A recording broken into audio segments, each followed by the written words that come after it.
खुलुमबाय। गोबां मानसिफोरनि गोसोआव गोनो गोथो जानानै दङ आंनि बिसिखौ लानानै। मानो होनोब्ला गोबां मानसिफोरा बुंदोंना बेनिया हिनजावा 9 बोसोरनि गथ' दंखायोनो, हौवाया लाखिदोंनो, हाबा जानायसोनो, बायदिसिना दावराव खालामदोंना। दा बेखौ लानानै आङो फंनैसो बाथ्रा खोन्थागोन। भिडिअखौ जोबजासिम खोनासं आरो मोजां मोनदोंब्ला कमेन्ट बक्सआव कमेन्ट खालामनानै खोन्थाहरनो हागोन। दा जोंहा नै बाबु शिबुआ मा शिबु बाबु मा जालायखो नोंना इउटुबा? इउटुबा ने टार्मिनेट जाबाय माने इउटुबाव माने मोनला आरो ना आंनि चेनेलखौ नागिरबाथाय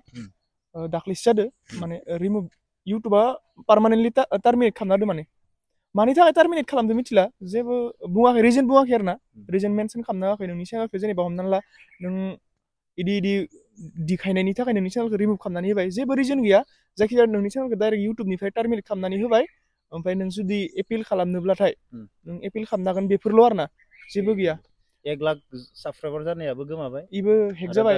दाबो गोदानाबो 10K जाबायमोन इबो 1 मान्थआवनो 10K जादो हाबानि भिडिअ बानायनानै हाबानि स्टेज सेफायनासो जादों खोमा इनोथ' खोमा आरो मा बुंनो आरो ना एसे रिजनखौ खोन्थानांगोन आरो ना होमबाना जोङो सुदारनो गोदाव सोराव जाबाय थायोलै फंबाय नोंना मोनफिनगोन दे मोनफिनला मिथिला आङो जायखिजाया ट्राइ खालामदो आरो ना एपिल खालामदो ओमफ्राय मोनफिनोबाथ' मोजाङानो जाबाय आरो मोनफिनाबाथाय आरो उनाव आं गोदान चेनेल खुलिनोसै आरो बबेबा जुद्धनिथ' जेबो भिडिअ जेबो होआखै आङो बेफोरबायदि भायलेसन खालामदो होनदो माथो भायलेसन खिन्थिदो आंनि भिडिअ एख' खिथिया ब्लगिंल'सो बानायदो ना मा नोंनिया भिडिअ'ना हाबानिल' गुबुननिल' जायो नामा जादों दां इउटुबा मा बुंगोन जादों खोमा आंनि भिडिअ मा होनना बुंगोन जियानो जा फंबायनिया बेफोरबायदि जाना थालायबाय दुखु मोनदों आंबो बार बार बेफोरबायदि जागासिनो दङ। बेनिफ्राय आं बेखौनो बुंग्रोगोन आरो आंनि हाबानि अखानायै सासे बिराद गिदिर इउटुबार सिख्लाबो होनजाया हिनजावबो होनजाया बेखौ हिनजाव होननांसिगोन बेखौ बे मा पस्ट होदों मिथिबायना आंनि हाबानि अखानायै 7 days 8 days 8 दिन जाबाय बे मा होदो पस्टखौ मिथिबायना हाबा जानाय लोगो लोगो जोङो हाबा जाखानायनो माने बै मोजां दिनखौनो नेबाय दंमोन आरोना दा रायजोफोरनो जाहोनोल' नांसिगोननो गावसोरो आरो यार इमान गोरों मानसिफोरा माबायदि पस्ट लिरना लायो बेबो आंखौ बुङाखैबो जानो हागौ बाट आंनि हाबानि उनाव जोंथ' एसेबां गाज्रि नङाना जों गाज्रि मावनांगौबाथ' गोदोर मावगौमोन मा पस्ट लिरदों माने जेनेबा डाइरेक्टलि बुङाखै नोंसोरखौ माने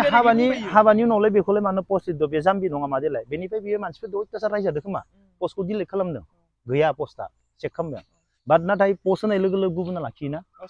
मैया सासे मानसिया बेखौ हेगारनानै फिनदों बे माने ओरैबायदि रायजानाय खामानि मावना लादो गावखौनो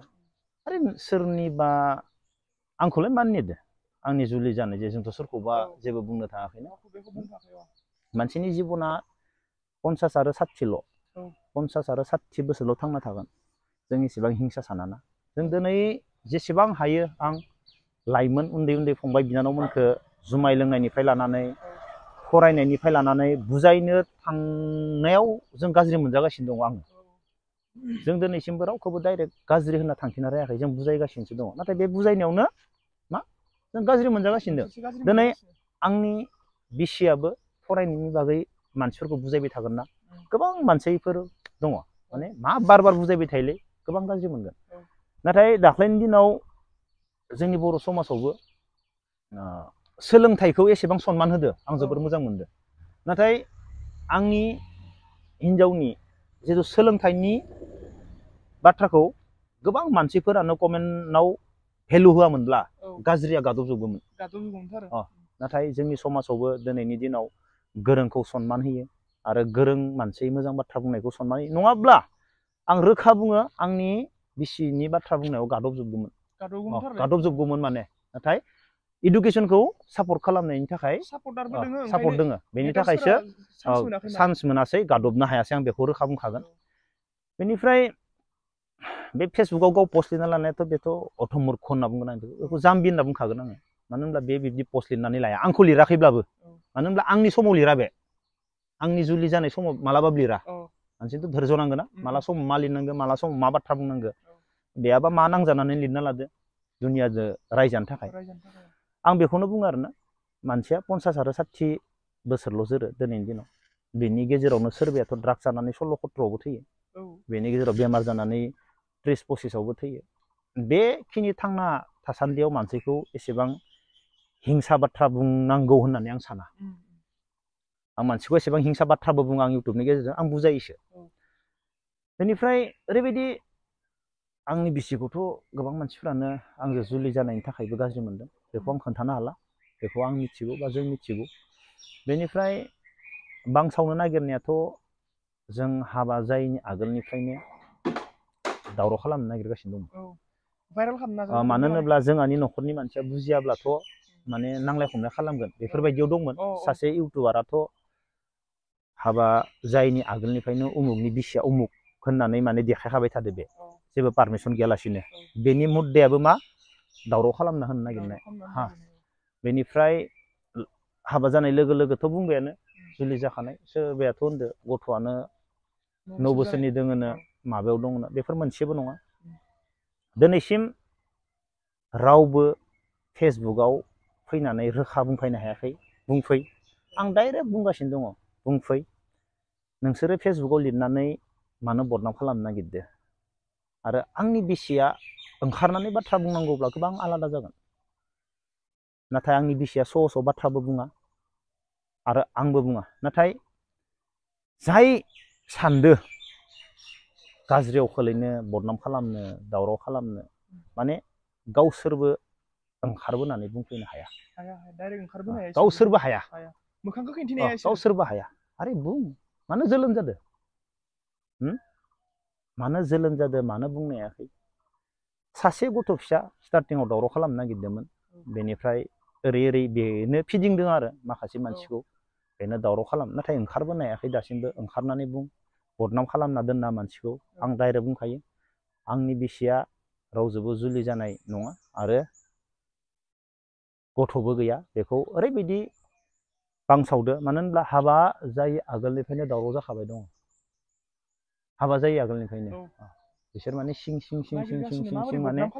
दावराव खालामनो नाजागासिनो दं जों मिथिगौ बेखौ सोर दावराव खालामनो नागिरदो आरो बबे डिस्ट्रिक्टनिफ्राय सोरानि न'खरनिफ्राय गथाय मिथिजोबगौ जों नाथाय सोरनिबा लाइफनि बागै स' बाथ्रा बुङा आरो बुंनांगौब्ला आलादा जागोन जाय गाज्रि आदानि गाज्रि माने ससियेल मिडियाआव फैनानै फेसबुकफोराव पस्ट होबाय थादो बेफोरखौ माने स्क्रिनशट आंनो लाखिजोबदो आरो ना दा सोरनिबा नाम मेनसन खालामनांगौबाबो खालामनो हायो स्क्रिनशटखौ लाखिजोबना दोनदो आरो ना दाबो दोङो सोर गाज्रि माबा खालामदो माने बुंदो आदानि सायाव हिंसा खालामनानै बेफोर दाबो आंनाव स्क्रिनशट दोङो आदायानो बुंखादों आंखौ स्क्रिनशट लाखिना दोन उनाव जुदि माबाफोर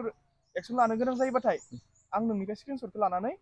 लागोन होननानै बुंदो आरो ना आदाया ओमफ्राय दाबो आंनाव बेफोर स्क्रिनशटआ दोङो आदाया जुदि उनाव बिबाथाय आङो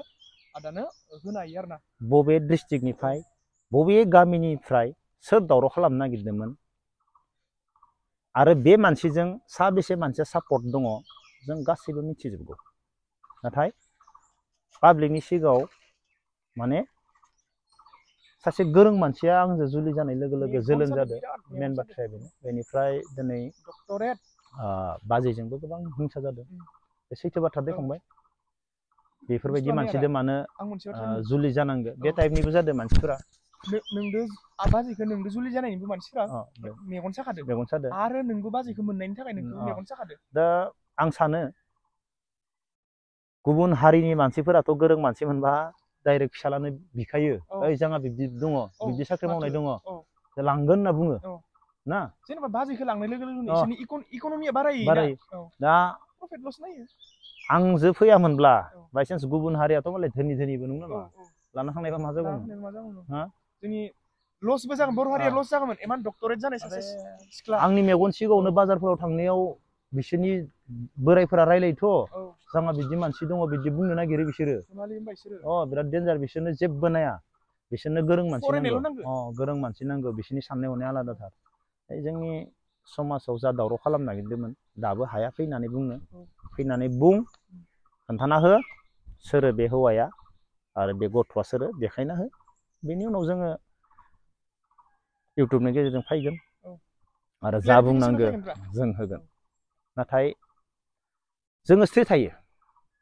जोङो दावराव खालामनो साना माने होनोब्ला स्रि थानायानो औ। बांसिननि बिराद मोजां मोजां एसेबां पस्ट लिरदों आंखौ हाबा जाखाग्रा गावबा गावनो पस्ट लिरना लादों जाम्बि थां माथांनो